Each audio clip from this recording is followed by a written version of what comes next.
Hello, everyone. Hi, it's the beginning of another week. Well, welcome to Lay's Real Talk. How's everyone? Doing well? Excellent. It's December. Holiday is right around the corner. I hope everyone is enjoying this festive season. All right, let's see what I have for you. Fires. Yes, fires. China is on fire. Well, I've always been trying to bring you the most timely updates on what's really happening in China. And today, what I've gathered from the ground is stunning. It feels like fires are breaking through the roof from every direction. By fires, I mean physical fires. I mean, other than the fire in Hong Kong that we saw, the tragic fire in Hong Kong, major blazes are erupting almost every week or have been erupting almost every week. I also mean digital fires, people openly defying censorship, calling for gatherings, posting content, and was um, posting contents that was unthinkable just months ago. I also mean social fires, the biggest confrontation between military families and the military itself, right in the heart of Shanghai. And now political fires, a corruption investigation targeting possibly two Politburo members with shockwaves reaching to the top of the leadership. So let me walk you through the four fires burning across China. Fires that could bring the CCP regime to its breaking point sooner than anyone expected. Some say China is entering pre-revolution conditions for the first time in decades. So you will see if that is the case by the end of this talk. So let me talk about physical fires. China is a country literally burning. So the pain from Hong Kong's deadly fire is still fresh. And do you know that one after another, fires and explosions have been erupting across mainland China for weeks? Many netizens are asking the question, is China on fire? So let me play you a video. Oh, no, not this one. Sorry. Where's the fire one? Oh, that is the fire one. Sorry. Is it playing?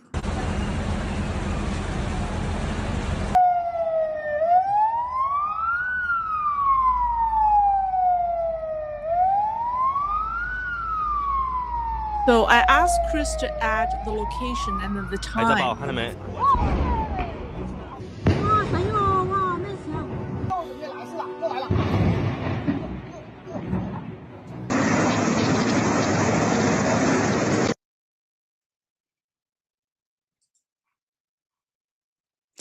So there's a sudden blaze broke out at a parking lot in Guangzhou's Baiyun district.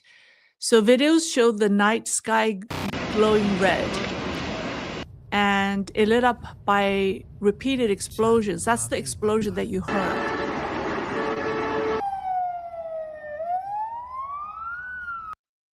And the government blamed it on EV fire, but people say it's not EV. It was actually a truck that dropped a liquefied gas cylinder that caused the explosions. So this one is massive. This is right in the heart of Guangzhou. It looks scary.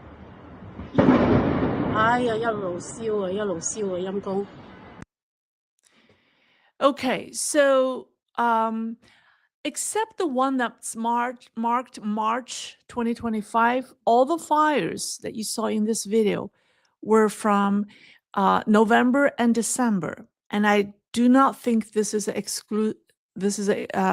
all-inclusive list.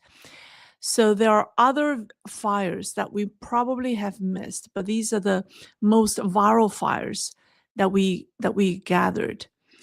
So what are the reasons, right? And you have other fires that, such as in libraries, there are a lot of schools that are recently burning. And so, for example, November 21st, a fire broke out at the Ningbo University of Science and Technology in Zhejiang. A student said the blaze erupted around 4 a.m. in the morning, but the fire alarm did not go off. So dorm staff had to knock on doors to wake students and evacuate them. And we do not know if there's any casualty. And that same day, a fire broke out in the library of a vocational school in Guangzhou. And it began in the first floor lobby and likely resulted from aging or faulty wiring that caused that ignited a nearby clutter. And then previously on October 26, a tutoring place near a middle school in Hebei caught fire. And that one caused multiple casualties because students couldn't get out. The doors were locked from the outside and people didn't know why. And the authorities completely suppressed information. So those are 3 fires in the last month or so that all happened on campuses. So why are physical fires erupting across China? Well, negligence, poor construction, faulty products, lack of oversight, aging infrastructure and wiring, lack of maintenance and quality inspection, and so on and so forth. In a country that doesn't respect rule of law, the combination of the above problems represents a serious public safety hazard, especially when local governments have run out of funds. And in addition, poorly made EV batteries and arsons, some are arsons or some were arsons, they're also a serious threat. Now, while real flames are tearing through China's cities, another kind of fire is spreading online. And it's far more dangerous to the regime. And I call that the digital fires. It's essentially China's censors losing control. Now, since September, China's Cyberspace Administration has been running a 2-month campaign called Clean and Bright Internet, targeting anything that says, or anything that promotes negative emotions in society, including phrases like studying is useless, working hard is a waste of time, or anything reflecting a pessimistic worldview. But while this crackdown was tightening, something else was happening on Douyin. Douyin is the Chinese equivalent of TikTok. It's something that the authorities did not expect, and it's open defiance. And it began with the Douyin account. And I think it happened in the last couple of days. Somebody uploaded a 2006 interview between Hu Jintao, the former CCP leader, and a former CCTV host, Cai Jing, who now lives in Europe. Now, both are sensitive. Both are politically sensitive.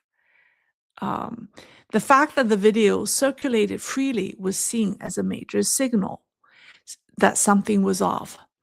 And then more followed. Users posted charts. So after that video went viral, people started to post videos or charts showing when each Chinese province declared independence during the 1911 revolution, when China abandoned the imperial system and embraced a republic. So on the surface, it looked like people were posting or discussing historical events, or it was a history education content. But the themes of regime collapse and regime changes, and also regional independence, right, immediately triggered speculation. And then came videos about South Korea's June 3rd movement of 1964, which many people saw as a clear allusion to China's June 4th pro-democracy movement in 1989. And then after that, okay, videos about recall and impeachment began circulating on Douyin, the Chinese TikTok. And they didn't name names, but the implication was unmistakable. People began asking, is Douyin now relaxing censorship? Or are censors simply overwhelmed? But then something else happened. And it's very dramatic. It has to do with this picture. Oh, no, where is it? It is this, yeah. This picture, actually, I featured it in my song. I used this image in my Chinese song, Wisdom and Courage. And so this picture was taken from an interview the Western media conducted in 1989, right before the Tiananmen Square massacre. It was a student riding his bike to Tiananmen Square, on his way to Tiananmen Square. And when asked why he wanted to go, the young man said, I think it's my duty. So that clip is iconic. And so this video is now circulating on Douyin, and people were shocked because it was absolutely not allowed. And people are saying that this is the first time that they see anything related to the June 4th pro-democracy movement on Douyin. And then it doesn't stop there. Users then began posting footage of Zhao Ziyang, then party leader Zhao Ziyang, visiting Tiananmen Square in 1989 to plead with the students. And the comment section were filled with the number 8964, 8964. You know that sequential number is a forbidden number in China because it stands for June 4th, 1989. So the number 8964 is a banned number, but it has appeared on Douyin. People just filled the comment sections with that number. And people also posted Zhao Ziyang's comment when he said, you are young, I'm old. Something like you're the future of the country, but I'm old. And he pleaded the students to leave. And people posted what he said on Douyin. Then came another viral clip, used a cartoon character to recite former Vice Premier Wang Yang's famous quote. Remember, Wang Yang is the one who is rumored to be the next CCP leader, or possibly. And he was the highest position he held before retirement. Or actually, no, he was, the head of the CPPCC before retirement. And before that, he was a vice premier. And also prior to that, he was the party secretary of Guangdong province. And I think when he was in Guangdong, he said, he had this famous quote. He said, the pursuit of happiness is the people's right. Bringing benefits to the people is the government's responsibility. We must abandon the mistaken idea that happiness is a gift from the state. There was a video made quoting him. So that video exploded in popularity. And then came something unimaginable. The very name Yu Monglong, banned since the young actor's suspicious death, suddenly became searchable again. So for months, users couldn't type his name at all. But suddenly, hundreds of people were writing Yu Monglong, or Alan Yu is his English name. So people are now writing his name openly, and the system didn't censor it. So people were shocked. Some feared that this was a trap, The CCP was deliberately, set up this trap to see who are the ones who spoke their mind. But other people believe that it was a signal of a major internal power struggle. It came from one of the factions in Beijing. So a viral post that asked, "Are these Douyin videos really viewable without a VPN?" It hit 2.7 million views. And also under a video about robot dogs that can replace human faces, the number one comment was, "Do you have Brother Ping? What about Brother Yuan?" Okay, so Brother Ping and Brother Yuan are blatant references to Xi Jinping and his brother, Xi Jinping. And one user even said that he openly mocked Xi Jinping on Douyin by name, and he wasn't banned. So people are shocked. And there was one post that's very interesting. It says this: "When it first appeared, we mistook it for a god. Later, its fans or fawns, how do you say that? Fawns, right? Appeared. Then we knew it was a ghost. Now its mask has fallen. It has shown itself. It's a demon." Everyone knew that the "it" here referred to the CCP. So many people believe that the firewall is cracking because the political system itself is cracking. So that leads us to the third fire, which is social fires. You will see anger erupting into the streets. Now, the memes aren't what's scary to the regime. What's making the regime nervous at the moment is a seemingly technical legal change that has detonated nationwide outrage. And you wouldn't believe what it is. Okay, so what happened was on November 28th, Beijing announced that the new public security administrative punishment law would allow administrative violations, including drug use, to be sealed. Sealed records cannot be disclosed to any organization or individual. They can only be accessed by investigators. Now, foreign press said that this was to help minor offenders avoid lifelong stigma. But Chinese netizens immediately saw something else. It is a channel for elites to clean up drug records. Then came the spark. On the official Douyin account of Nanchang Culture and Tourism, someone wrote this: "So, which young master was doing drugs?"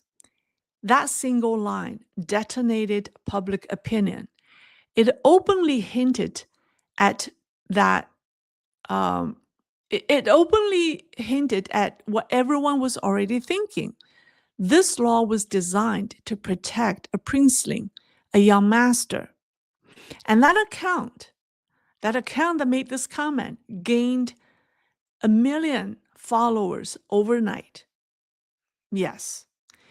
So the public outcry was so fierce that CCTV, Central Chinese TV, scrambled to publish a lengthy late-night explanation insisting the law wasn't meant to tolerate drug use, but the public trust had already collapsed. And that wasn't the end. It was only the beginning. Okay, then came a call for a patriotic anti-drug rally at Nanchang's Ba-Yi Square. So public sentiment erupted, and people called for a patriotic anti-drug gathering on December 8th. today, well, actually, no, yesterday, at Nanchang's Bayi Square. This immediately triggered historical memories.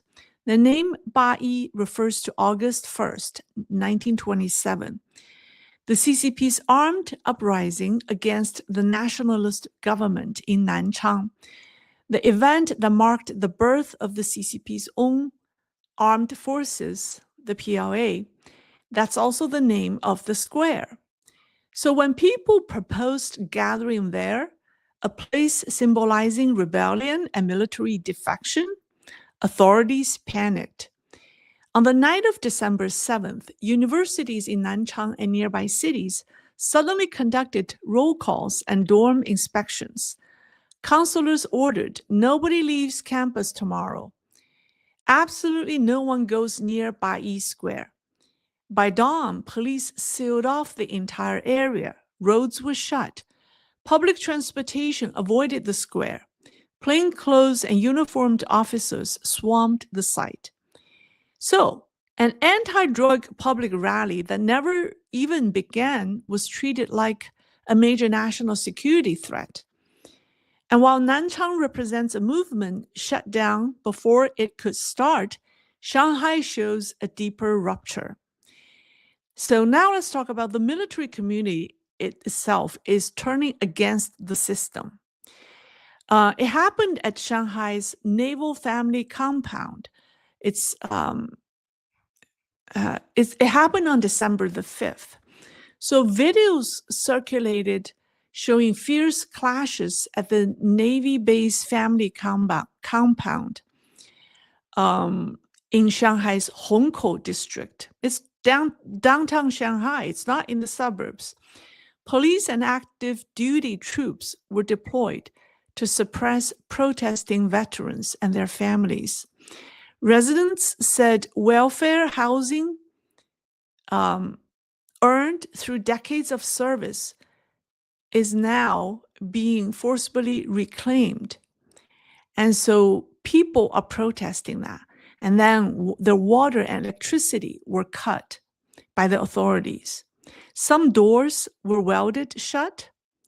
So people were upset. Footages show pushing, shoving, chaos. And so let me play you the footage. I think it's here.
不是你代表台湾，把口罩拿下来，把口罩拿下来，把口罩拿下来，把口罩拿下来，把口罩拿下来。踩他啊！踩他啊！踩他！紧接着啊！把口罩拿下来，口罩拿下来，把口罩拿下来，口罩拿下来。 Could you imagine it's military versus military in downtown Shanghai?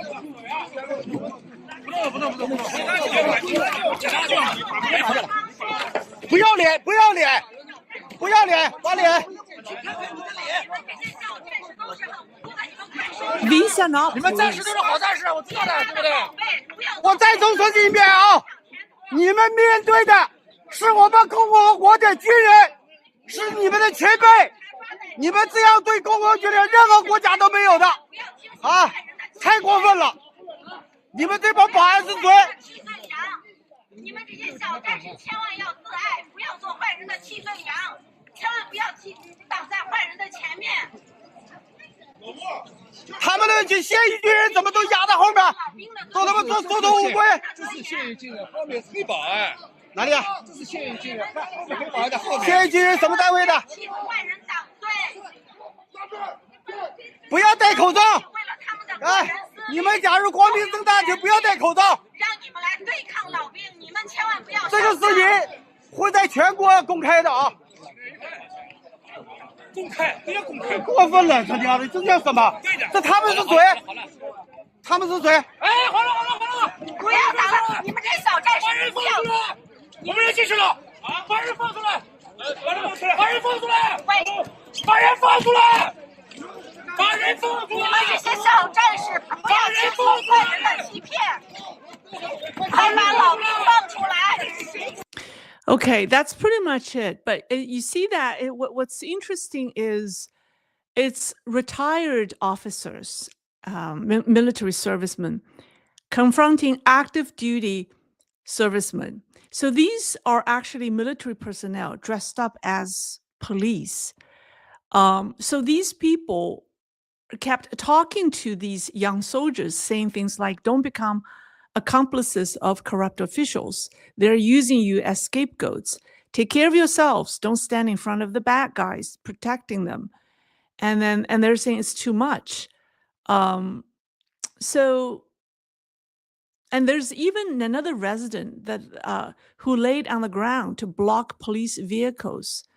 So for many people, the most shocking image wasn't the clash. It was military families whose spouses defend the nation being forced to shout through loudspeakers at soldiers in riot gear. And this wasn't happening in a rural village or in remote parts of China. It happened in Shanghai, downtown Shanghai, China's wealthiest, most westernized city. So that moment captured today's China in one frame. On one hand, a political machine that threats the on one hand, military families fighting desperately for basic social benefits or welfare. On the other hand, a political machine that treats the military as a stability maintenance tool, right? And in the middle, a regime treating its citizens like cost variables. So you wouldn't see anything like this in other countries. So this is what I called the third fire, the social fire. And that leads right into the fourth, a political fire. It's an elite warfare at the top. So a major political storm is brewing in Beijing. And in my December 4th live stream, I told you that several of Xi Jinping's loyalists have disappeared or quietly been removed. And I believe the highlight of that video was released last night, and you can take a look if you haven't. And these two, I don't know if you can. Here we go. So the biggest story at this moment is the two Politburo members who missed the November 28th Politburo meeting, Ma Xingrui and Li Xi. Ma Xingrui was former Xinjiang party chief, long tied to Xi Jinping's wife's circle.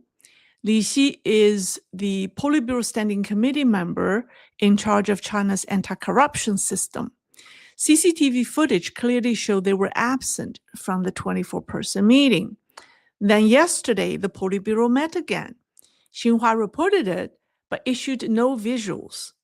Insiders say the same two officials were missing again.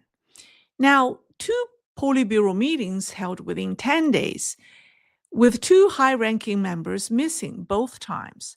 It doesn't sound right. Something is happening, and the leadership is scrambling. Now, the Ma Xingrui case is what I call the spark at the top. because this is no ordinary corruption case. It reportedly involves 51, or it has already implicated 51 ministerial and vice ministerial level officials. And multiple sources say Ma's case touches half of Xi Jinping's empire. Based on his past positions, his network reaches across Jiangsu province, Zhejiang province, Hainan province, Sichuan, Xinjiang, China's aerospace industry, and China's heavy equipment manufacturing system. People say it's a political web covering almost half of the country. Earlier leaks claim that investigators have uncovered 300 billion renminbi linked to his circle. It's all of those people collectively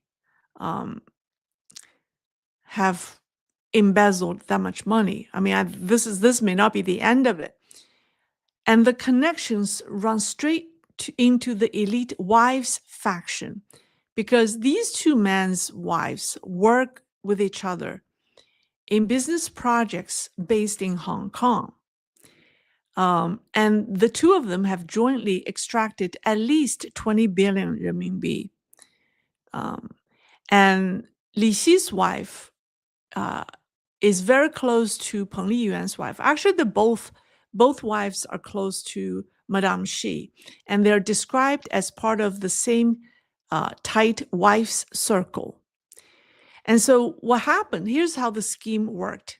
So Xinjiang receives massive central funding. And Ma Xinrui, as its party secretary, loved giant projects, which gave him a perfect excuse to ask Beijing for more money, because Xinjiang is rather economically underdeveloped. So its economy is not enough to support its government budgets. So it heavily relies on the central government, the transfer payment, to stay afloat. So Ma has asked a lot of money from the central government.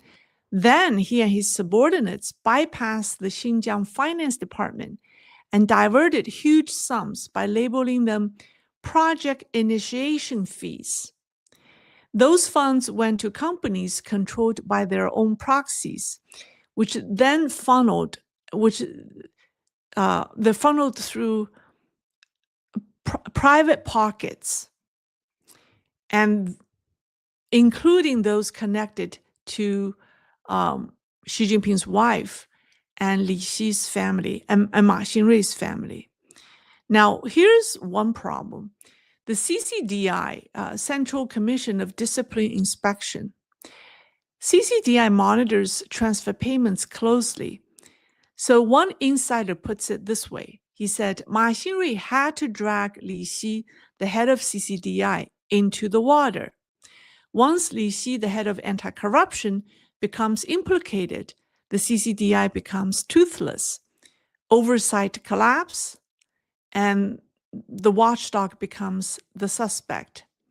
So everybody knows that Ma Xinrui is a close confidant of Madame Xi, and his downfall will bring down half of Xi Jinping's loyalists. And this is why Ma's case is the spark that will ignite, or that has ignited, a political fire, a firestorm at the very top of the CCP. So this is essentially a country walking at the edge of collapse every single day. Senior officials getting taken down by task forces, rumors and leaks flying everywhere. No one knows exactly who's next. They're all panicking. Online, the great censors seem to have lost their engines and effect. People dare to speak up. Young people use memes and jokes just to speak the truth. On the streets and on campuses, in military family compounds, the smallest injustice triggers full-blown stability control operations. So what we're witnessing across China is no longer a series of isolated incidents. These four fires, physical, digital, social, and political, are feeding each other, accelerating each other. when citizens are no longer afraid to speak, when the military clashes with its own families, when forbidden history floods the internet, and when top leaders disappear under investigation, it means that the old system is cracking from the inside out. Now, on November 18th, an activist, a pro-democracy activist based in the US, his name is Tang Baiqiao. He is the chairman of the China Alliance for Peace and Democracy. He's also a survivor of the 1989 pro-democracy movement. He posted on X that his team spent several months conducting large-scale, in-depth investigations and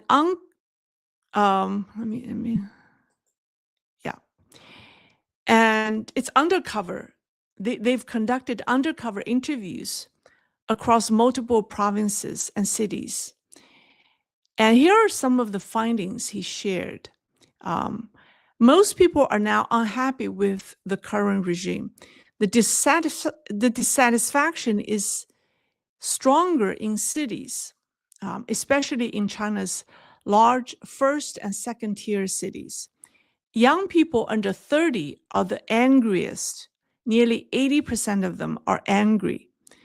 Among new college graduates, almost everyone has basically given up.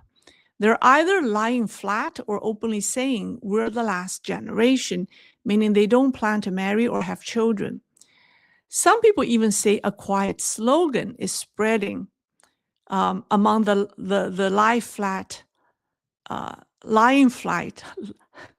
laying flat, it's a tongue twister. Among the young people, they say that if we stop showing up to work for 3 months, the CCP will collapse. If we stop working for 6 months, a new China will be born. That's what people are saying. For many young people, graduating basically means being unemployed. And also within the system, meaning within those who are within the elite group, or the elite groups, I should say, there are two groups that are the most disillusioned. The military and the arts entertainment sector. They feel the pain or the squeeze the most. The military holds deep resentment, and the entertainment world has faced the harshest crackdowns. These groups understand the CCP system better than anyone, and they're the most openly dissatisfied with today's leadership. So this probably explains why we suddenly see Alan Yu's name not being censored right now, or at least on Douyin, because his death really exposed the very ugly truth about China's entertainment industry. So once fear breaks, the tide never turns back. So that's what I have for you tonight. So stay tuned, stay aware, and stay prepared. We don't know what's coming next. So that's all. All right. So last time someone said to me that I talk about things that don't make me happy. I'm thinking about what can I talk about that's happy. Well, there aren't a lot of things in China that make me happy. So I will have to go back to my Christmas gift guide, because when the only happy thing for me right now is the holiday season. It is a happy time for us in a year. So I don't know if you guys have had a chance to take a look at the list. And I do want to mention something that makes me happy. It is the skincare product that I have. It's actually a very good product. I don't know if you've heard about the thing called colostrum, because colostrum is known for its healing, regenerative, and rejuvenating effects on the skin, and it's backed by 5,000 published studies. Colostrum is the first milk produced in the 2 hours after birth. So, and it's the liquid colostrum that this brand Imapure uses is from cow. It's bovine colostrum, and it's sourced from Americans Midwest, and it's hormone free. So what makes colostrum different is that bovine colostrum is 20 times more potent than human colostrum. And they had a study. It's a 56-day placebo-controlled trial with twice daily application of Imapure's skincare product. And they found that collagen production increased by up to 210%, and skin thickness increased by up to 400%. So it's pretty dramatic. And what I like about this line is that it's simple. I dread, there's so many wonderful products out there, but there's too complicated. For someone as busy as I am, I want something that's simple. So this collection only has 6 products, 5 for the face and 1 for the body. So it's very easy to use. Its day cream is the hero product. And it's a multi-purpose formula for face, eyes, and neck. So, Koreans make great products, but the problem I have with Korean products is it's too complicated. You have so many products to put on your face. I simply just do not have the time. So I love this product because it's just one face cream that you put on and that's it. So if you're not sure what to buy or what to try, I would highly recommend the day cream because it is very good. And then the night cream is just very condensed. It's high concentration colostrum formula designed for overnight renewal. And that's very good. And then the cleanser is multi-purpose. It can also be used as shaving cream for men. So that's all. That's something what I want to talk about. It is a happy season, despite the subject that is not happy. All right. So let's see what people have for me. All right. Let's see. Do we have some little pinks tonight? All right. Okay. Questions, comments, criticisms? All right. If you have questions for me, put my name in front. Gayu, how do you say your name? Gayu Foss TikTok from Canada. Okay. Well, thank you for the super sticker. All right. Thank you. Yeah. All right. Hi, Nicole. Well, thank you, Nicole, for being there. Oh, yeah. Zhao Ziyang said, you are still young, students. You need to live well. So that comment is very touching to many Chinese nowadays, because the leaders that we have in Zhongnanhai are so detached from the people. So it's unthinkable that one former CCP leader actually made that comment, and he was brought down because of that comment. DDPSL 22. Good evening, Ms. Lei. Is there any news about the condition of the mother and the father of Yu Monglong? Are they okay? There are mixed information. Some people say he is raised by a single mother. His mother raised him alone. So I'm not sure if his father is around, but there are other sources say that his father is around. So I don't know. There were previous claims that his mother has died, but later people said that she's around and she's okay, or she seems to be okay. So I do not know. It's hard to know at this point. All right, thank you.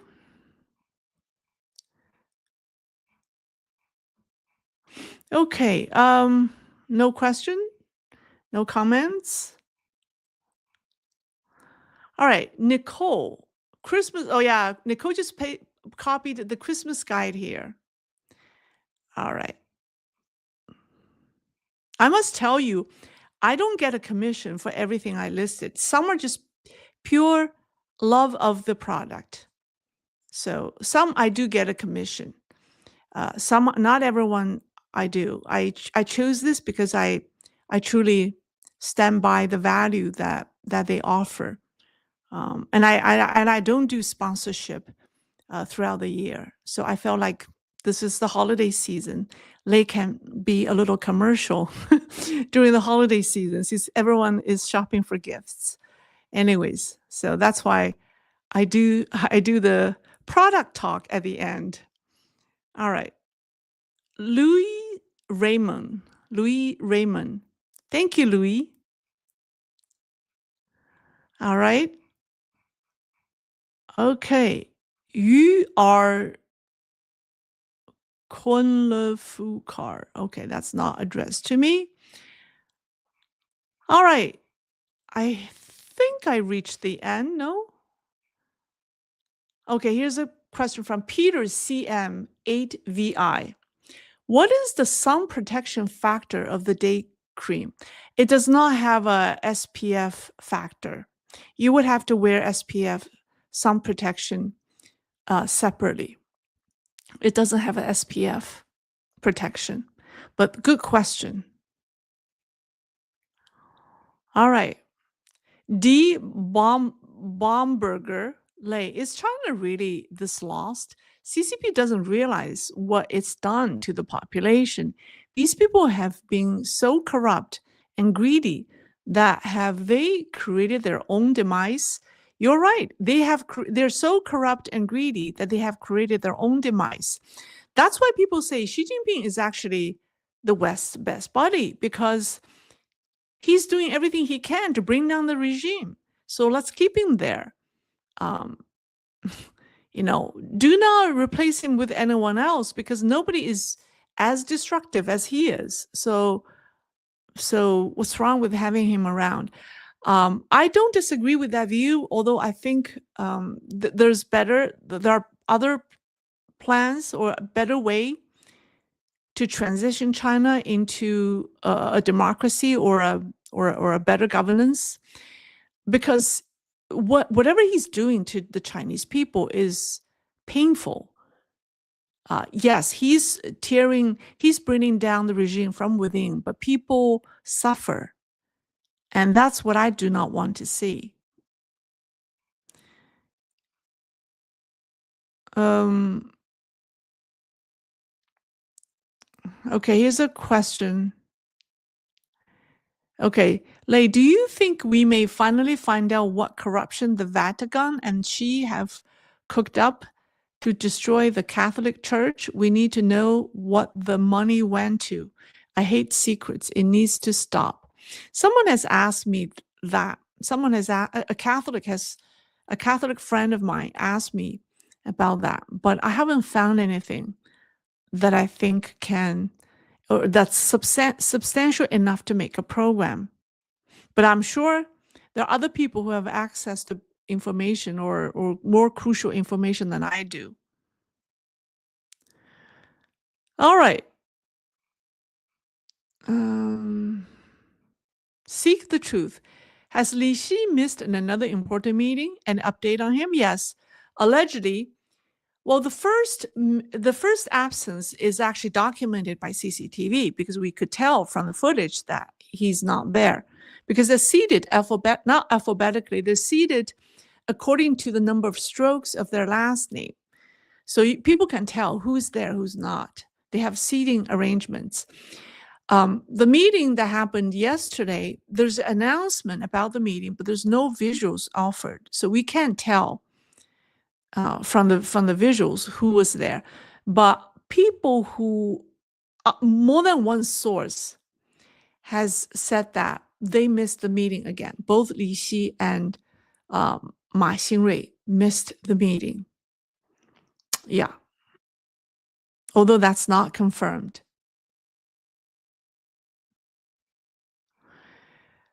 Oh, all right, here's Gayu Foss TikTok. Thank you again.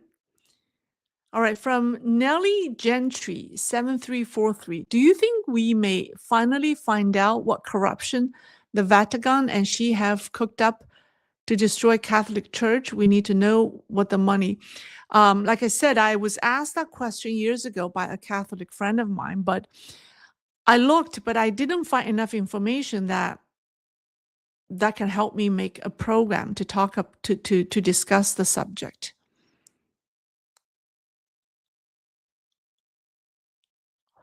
From Harriet Alexandra Lay, are there many CCP officials, mere women, or are there shadow women in power?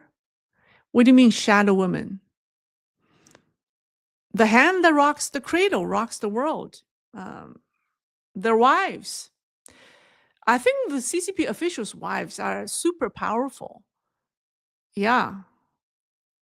They do. I think they do influence their husbands' policies. I do think the Chinese wives are very powerful.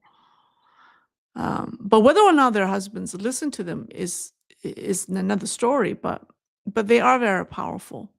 They are the shadow women. All right, I think I answered that question. All right.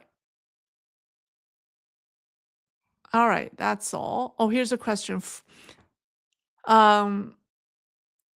Would CCP want to go to war with Japan? Are there any incentives to? I don't think the CCP wants to go to war with Japan. However, it wants to create the impression that it's not afraid. It wants to create the impression that it wants to go to war with Japan. So that's why it's playing with fire. Do you know that the day before the PLA pilot engaged in that provocative move with the Japanese fighter jet, the PLA Daily actually published an article kind of announcing such a provocative move the day before. Yes. So people are saying, well, is the PLA kind of giving that away? Because PLA had an article that discussed exactly what would happen the next day. As a commentary, it wasn't a news. It wasn't like, oh, we're going to do this tomorrow. But it was a commentary. It was an opinion sort of article. But they talked about that and how it could be important in a strategic competition with foreign rivals. So it makes some China analysts believe that maybe the PLA is dropping a hint that this is coming.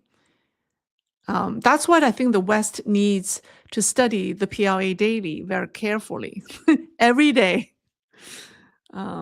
because that could be it could be the action of those within the PLA who are against this idea, but they cannot speak up openly. What they can do is just give hints through editorial, through news reports, to give the outside world a warning. It's very subtle. It's a very subtle way to give signals because they cannot afford to show their hands, or there will be heads rolling, right? So, yeah, but the timing is too perfect. The day before. Yeah, that's what I think. Maybe there will be more. Maybe there will be more people within the PLA who don't want to burn bridges with the West, who will be doing this more and more.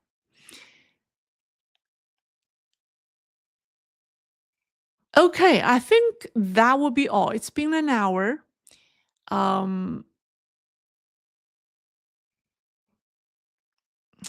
Okay. All right, that's all for tonight. I think I need to end it here. I will see you next this Thursday. I'll see you in 2 days. All right. Thank you very much. Bye.